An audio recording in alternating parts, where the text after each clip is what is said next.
G'day, welcome to Bush Pig Outdoors and Guitar. As you probably noticed, it's a pretty new channel. It's just geared towards people who enjoy camping and enjoy music, and hopefully I can get some videos uploaded, just reviewing some of the gear that I use and have used. Well, today's video is about Kings, the good, the bad and the ugly.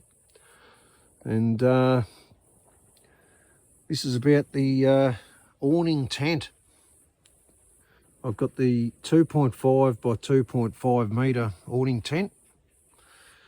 I'm sitting inside it at the moment. It's probably about a 35-degree day.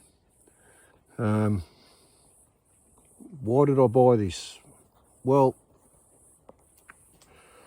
I bought this just as a bit of a solution if the weather's pretty crappy, raining, too many flies, hot, whatever. Just somewhere a bit more comfortable to sit under the awning and be able to cook and just get out of the elements a bit. Also taking me dogs, tying them up off the vehicle or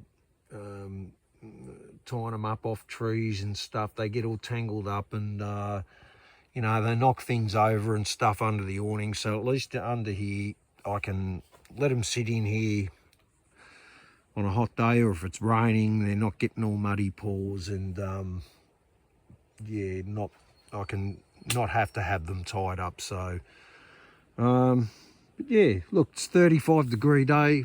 I'm sitting under here. It's obviously got the awning over the top.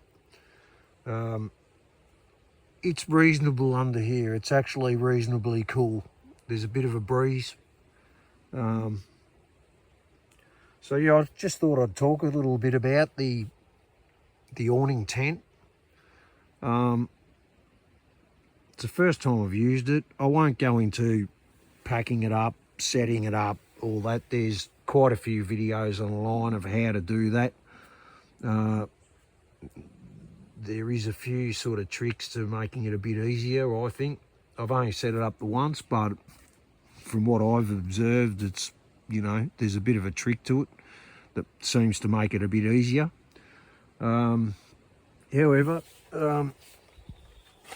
it's quite roomy in here. As I said, 2.5 by 2.5, so obviously that's the awning size you have to be able to use it.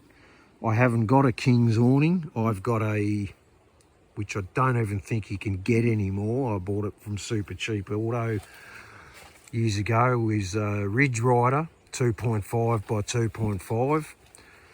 I think it was under $100. It was pretty cheap, nasty, but I'm still using it 5 years later. So, you know, an awning's an awning, really. I can't see the sense in why people would spend hundreds and in some cases even thousands on an awning when they're all susceptible to the wind and the elements and things go wrong with them.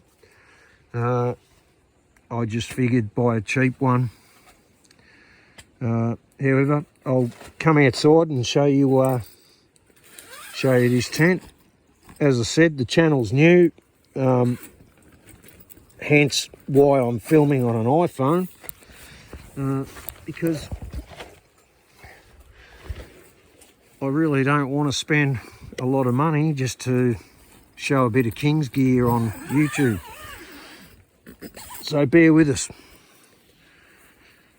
Okay, you know, that's what it is. Certainly there's what it looks like on the box. Certainly doesn't look all nice and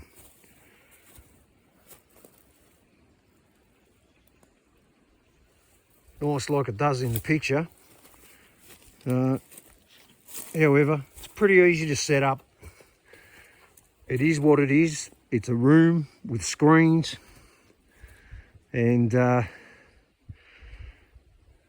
it's not that bad to sit in on a hot day. I know that. I haven't tried it in the rain yet, Now they do market this as being waterproof.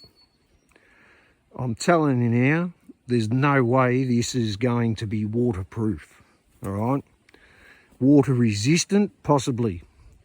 Like obviously you got your awning over the top, so there's an extra level of protection over the top. It's only as going to be as waterproof as your awning is.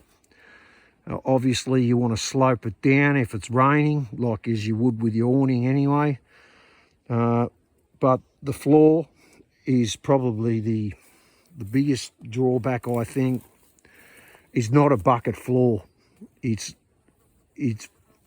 kind of slopes up. I think if you set it up on completely flat ground, there's no way it's a bucket floor. So like if you're literally camping in torrential rain with puddles forming around you, he's going to come up over that seam, all right?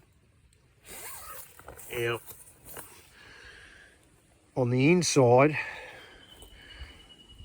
if you get rain coming in from the sides on an angle or on the front on an angle, this fabric just is not going to remain waterproof. I've also got the King's gazebo tent, and we camped in pretty light rain and that leaked during the night. And what happens is it permeates the walls and it leaks down, and then it'll just start leaking through and collects in a corner. So the kids got wet in it.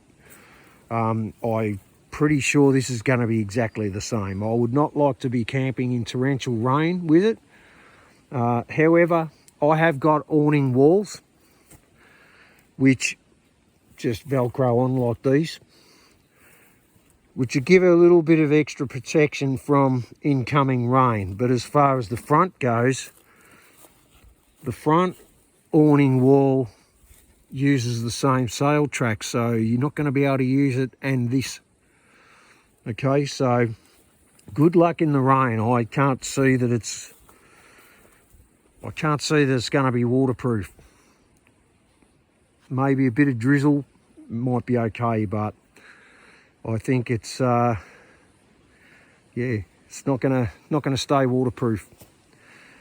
However, it is what it is. It's cheap enough, and I think it's a good solution for people that just need a space just to get out of the elements a bit. Offer a little bit more protection from the wind and a bit of drizzle or hot sun. If you want to prepare some food in there and not be bothered by flies, or if you want to get away from the mozzies, it's great. You know, and sit in there with the dogs. You know, I've brought me big mattress down from my rooftop tent, and that fits in there, no worries. I slept in there last night with the dogs. Got quite cold last night. So yeah, but look, as for a cheap bit of kit to put under your awning, it's easy enough to set up. If you set up for a few days, it's worth putting up. You know, I've got a screen tent which I used to use for the same thing, but it's kind of a pain to put up freestanding. And you know, the difference between this and say a screen tent, or the awning tent for that matter, the gazebo, is that those things, being freestanding, are just so much more susceptible to the wind. You really get big gusts and that. It's just going to be a disaster, and it doesn't matter how good your tent pegs are and how well you peg it down. You get enough wind, those things just blow away. Unless you can tie it up off trees or something, it's not going to stay there. So that's why I've gone this way. And look, so far so good. I like it. As I said, I'm not going to go into setting it up and all that. There's plenty of videos online for that. But look, Kings, for what they are, they're kind of a budget camping gear company. Not everything they sell's rubbish, right? But then again, not everything they sell is good. I've had several products of King's over the years, and some's failed miserably and others have been good. You know, King's is a really good company. It's opened the door for people of all walks of life to be able to get into camping cheaply. And, you know, they've got some pretty awesome products. And I mean, this for the price, I think it was about 120 or 130 bucks delivered. I mean, you know, it's not bad for what it is. I certainly wouldn't be setting it up every time I go camping. It comes with a bag that it's supposed to go back into. I kind of treat camping gear like toilet paper. I'm a scruncher, not a folder, so it's just going to get rolled up in a ball, and if it fits in that bag, no worries. If it doesn't, it's just going to get stuffed into whatever corner of the vehicle I can find. And we'll see how long it lasts. I dare say the dogs will probably scratch a bloody hole in the one of the fly screens, or they'll chew a hole through the floor or something. And that's going to be the end of it. But however, for now, it's not bad sitting under there. And sleeping in there wasn't bad either. It was, compared to the rooftop tent, it's a little less claustrophobic. And yeah, so look, I'd recommend buying it if that's sort of what you're after. If you're considering a gazebo or a gazebo tent or a screen tent, something of that nature, and if you've got an awning on your vehicle, I'd consider this, you know. Obviously, you know, it's the sort of thing you want to set up if you're going to be pulled up for a few days. It's not something you want to be setting up and packing down every day. But yeah, look, not a bad bit of kit. I'll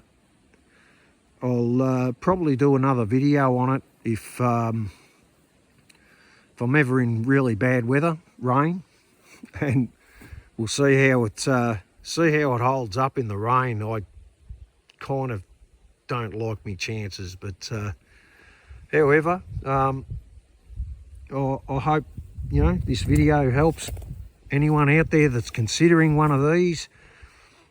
In a nutshell, it's easy enough to set up. It's a good roomy area to sit without being bothered by flies and mozzies. You can cook in there with, you know, you got a little gas stove and a table. Cook in there, sit your esky in there, whatever, your fridge, whatever you got. Not bad, actually not bad. It's a handy extra space, and so yeah, hope that helps. Stay tuned for some more videos. You know, I guess if you like it, yeah, give it a like. If you like this sort of stuff, subscribe.